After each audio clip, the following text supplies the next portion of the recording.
Hello, and welcome to the course. I'm Stephen, your host for today, and I'm speaking with Professor Boaz Keysar from the Department of Psychology.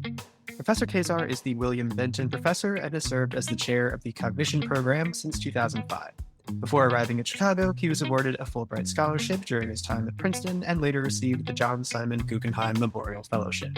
He's here today to talk to us about his career path and how he became a University of Chicago professor. Professor Kesar, it's lovely to have you on the course today. How are you doing? Great. Thank you for having me. Much to discuss, but let's just get some of the basics out of the way here first. Can you just, in broad strokes, give me an overview of your career, beginning with undergraduate and obviously leading up to now? What institutions have you attended and then been affiliated with? I did my BA at Hebrew University in Jerusalem. I grew up in Jerusalem. And after my BA, I did PhD in Princeton University in psychology.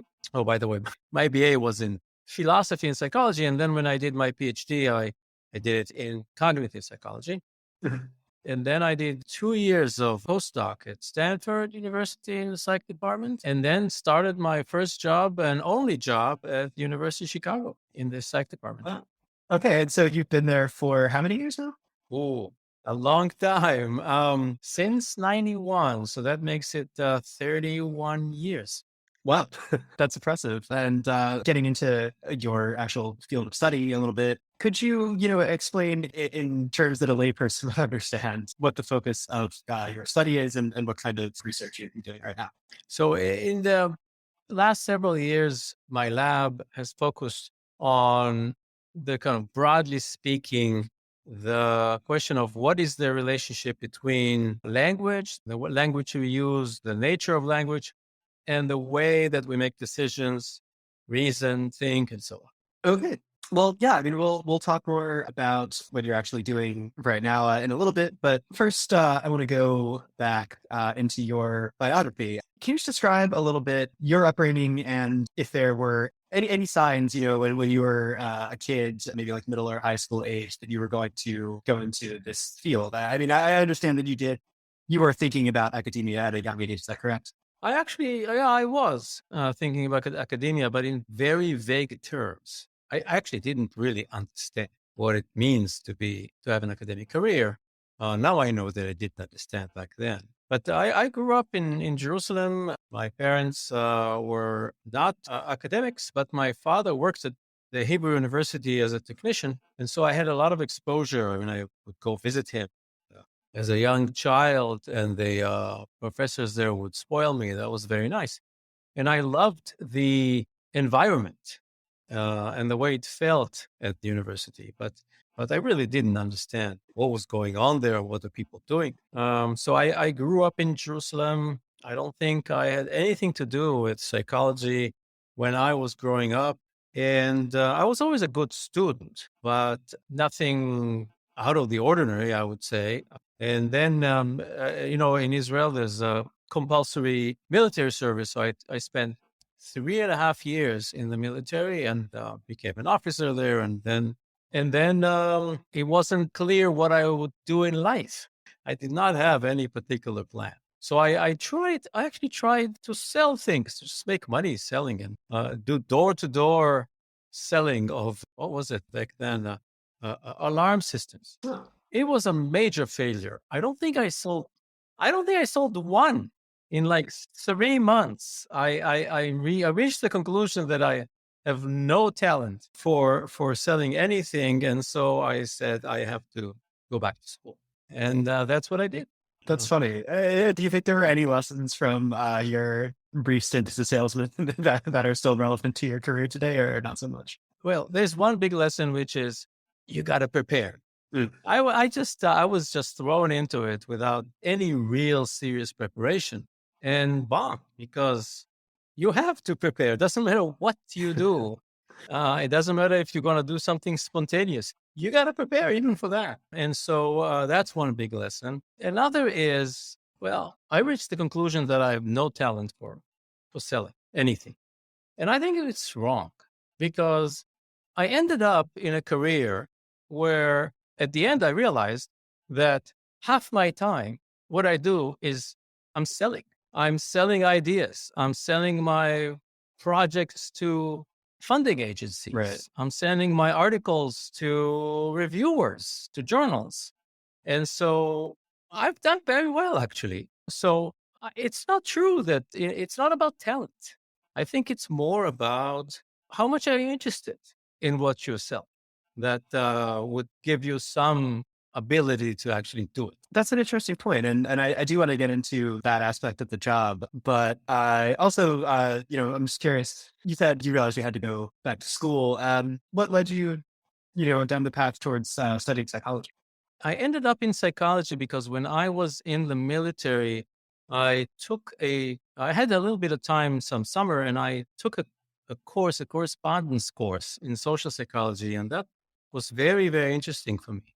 So that pushed me towards that. And I also did philosophy. So I double major. I was just interested in the questions, the kind of the big questions that philosophy poses was fascinating to me back then. And then I ended up really combining the interests because the kind of questions that we ask are very much related to philosophical questions, but they are psychological questions. To tell you the truth, I was pretty clueless about what does it mean to pursue a PhD. I was very young, and we're all very young when we finish our BA. I think students in the States are even younger because they don't do 3 years in the military. And when you're so young, you might think you know what you really want to do, but I think it's a really good idea to kind of keep an open mind because I was clueless, and I think I had a sense that I was clueless, but I knew that going outside of Israel, going to the States for a PhD would open up a lot of options. Mm. I was intrigued by it. And thinking back about the process of actually just applying, think about that. That was mid 80s, right? No internet, nothing, right? How do you know what's going on in the States when you're in Israel? How did you? Yeah, I went to this American Cultural Center that was in Jerusalem and started looking through all sorts of books that they had about PhD programs. It was very, very low tech and got some idea about the different programs. It was actually surreal and sent letters right to these places, Yeah. which is, you know, it's much, much, much better, right? I mean, students can get a lot of information from the websites and understand more or less what's going on in those programs. So I was very much in the dark, but I was sort of okay with that. I sent a lot of applications and got a couple of acceptance, and that was extremely exciting. To get an offer to be in a PhD program where they actually pay you to come study. I think that idea made the decision for me. I mean, really, come study and we'll finance it, and that's what I did. It was just incredible for me to do that. So it sounds like you felt that it was important to leave Israel and sort of see more of the world, or what was the impetus for coming to the States? Yeah, it was that I did want to explore other opportunities, but really, academically speaking, in most fields, the United States system is pretty much the center. There are things that you might want to do in Europe, but definitely in psychology, this is the place to be when you study, I think. And it was back then, and it still is. So, getting into your graduate studies and your subsequent career, who would you say have been some of the most important people in your journey? Who has been some of the people whose support you've relied on? Other than my wife. Well, yeah. So, your wife is also a professor, correct? Yeah, actually, we were in the same program. That's how we met in Princeton. And, actually, I'll get back to your question about Sure. the people who helped in the career. But that actually reminds me, when I think we make all sorts of decisions in life, and that's way beyond academia, right? I would say that the single most important decision that most of us make is who we end up with as a partner. That should not be underestimated. If you have a partner, that is a has a major influence on your life. And for me, having my wife was crucial, not just for my life, but also for my career. So that's probably, if you ask me, the person who's influenced my life the most, that's it. Now, in terms of my career, the single most important person was my advisor, and it tends to be true for most Mhm. people. My graduate advisor, well, they actually the early on in during my BA, there were several professors who were influential in teaching me how to think, but also supporting and helping me create a path and supporting me to get into programs. Yeah, providing me with letters of recommendation, which is crucial. I think undergraduate students, some of them know that, but they underestimate how important it is the relationship with professors in order to learn from them, but also to have them as champions so that they can help you and guide you in your future career.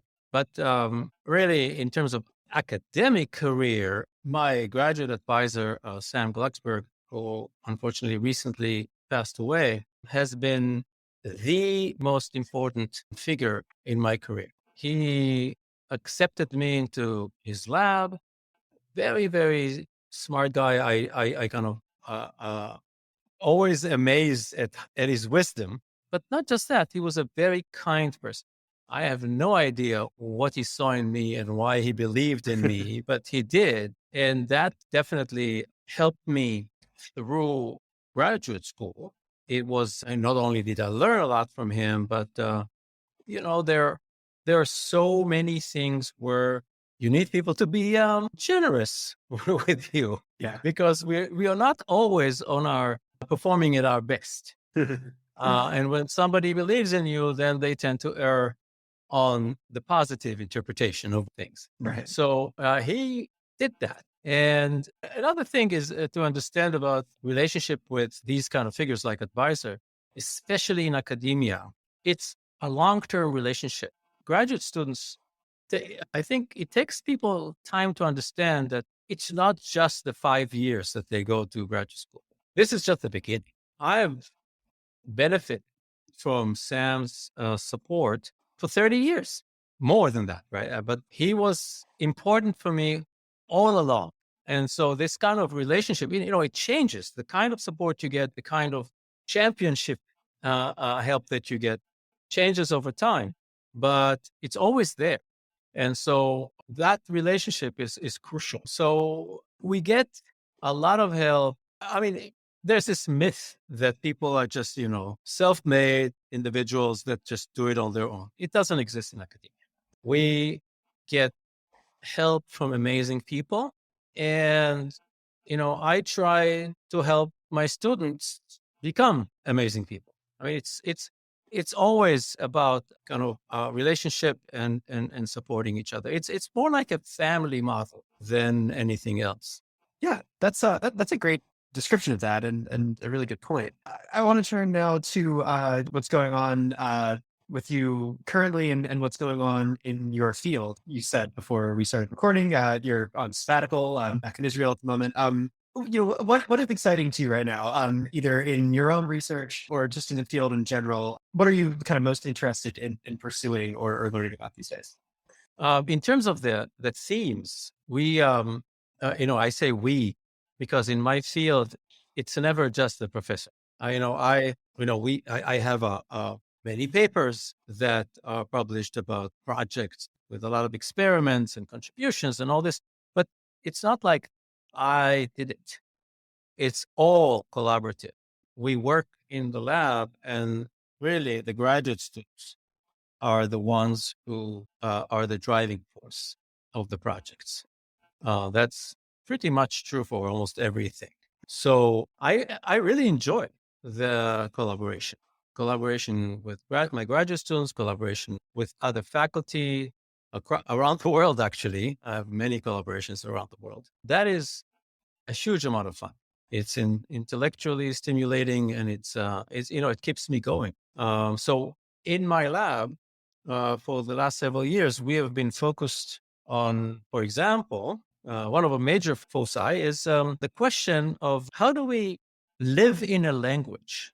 We don't tend to think about a language as like a a place, an element that drastically affects our life. But if you're bilingual, you actually have a very strong feeling that you are different when you use different languages. And there are many reasons for that. And one important one is the difference between how we behave when we use our native tongue and as opposed to a foreign language that we are fluent in. So you are and you understand everything, but still you might behave very differently. And we find systematic differences. For example, we find that people solve moral dilemmas differently Wow. when they use a foreign language. I mean, you would think that a moral choice goes to the heart of your moral core. Yeah. So why should it matter if you approach it in your native tongue or foreign language? I'll give you an example. If you have a choice, you know that 5 people are going to die and you can save them if you kill one person. Most people say, I'm not going to do that. I understand the calculation. 5 is better than 1. 5 lives is better than 1 life, but I cannot actually do it, right? I don't know what your intuition is, but that's like a very famous moral dilemma in philosophy. It turns out, so the reason to kill the person is to do the utilitarian thing, right? Of saving 5 lives. It turns out that if we ask this question, the same person in a foreign language, they're twice as likely to say yes, I'll do it. Wow. So they become more utilitarian. So we actually discovered this a few years ago. And since then has been replicated in like, I don't know, 5 different labs around the world. So I pretty much trust the finding. And there are all sorts of explanations to this for this. And one important one is that when we use a foreign language, it doesn't feel so emotional to us. So we Hmm. can do the calculation more in a less emotional way. And that affects also the financial decision making. So we find that people are less afraid of taking risks that are financial risks in a foreign language. Hmm. And I mean financial risks that are beneficial, risks that are worth taking, but they're risky. You could lose, but you're more likely to win. So it affects financial decision making. It affects judgments of culpability. I have colleagues who found that it affects many aspects of life. And recently, we actually found that it has implications for conflict resolution. Whether you get, let's say, a peace proposal in your native tongue or in a lingua franca, which is, tends to be English these days, right? A language that both parties speak, but it's a native tongue of neither. People are more open to getting a peace proposal in their native tongue than in a lingua franca, according to our findings. What would your advice be for people who are considering entering your field? So if you're a student, if you're an undergraduate student, and you want to study psychology, my advice would be not to be driven by the stereotypical notion of what is psychology, but psychology is a huge field, lots of different domains that psychology studies and traditions and methods. And I would suggest kind of looking in advance at the different types of psychology and figuring out what is most interesting for you. Typically when people think about psychology, they think about therapy. We don't do anything remotely related to that. But that's that's the first thing that comes to mind. So figure out what is interesting for you in psychology. If you want to do graduate school in psychology, you want to find a lab where you're going to be trained. I tell this to all prospective students. The most important thing in that decision is fit. It could be, maybe they pay you more or less money. Maybe it's a more or less prestigious university. If you don't have a perfect fit or really good fit with the program, with the advisor, with the lab, you're going to suffer dramatically because, it's 5 years. You want to feel at home there. And the best way to find out whether you are a good fit or not is to talk to graduate students who are currently in the lab. Not the professor. The professor has no idea what it feels like to be a graduate student. Yeah, that's great advice. I'm glad you said that, actually. I'm not sure if anyone else had given that answer, but that's a really, really good piece of advice. We are almost out of time, and I just want to close by asking another fairly open-ended question, which you could probably discuss for a while, but what is the most gratifying thing about your job? It's really nice and it's a privilege to be dealing with ideas most of your time. This is really nice. But I think the most gratifying thing is that I have perfect autonomy. I can really do research, whatever I want. And I do it in an amazing environment. The intellectual environment of the University of Chicago is unbelievably stimulating and I marvel at this every day. It is amazing for me to be surrounded by people who are smarter than me all the time. This is the best thing that can happen to you, right? And working with students. I mean, when I say people who are smarter than me, I mean the undergrads too, right? Of course, there are a lot of professors who are, but the undergrads and the graduate students, they're really, really, really good. And that is an amazing experience that, it is priceless for me. Thank you, Professor Keysar, for your time today. And course takers, if you enjoyed listening to today's interview, please check out the others. Leave us a comment, subscribe, follow, and share this episode with your friends and family. You can find out more about the University of Chicago through uchicago.edu or the university's campus in Hong Kong through uchicago.hk. Stay tuned for more. See you around.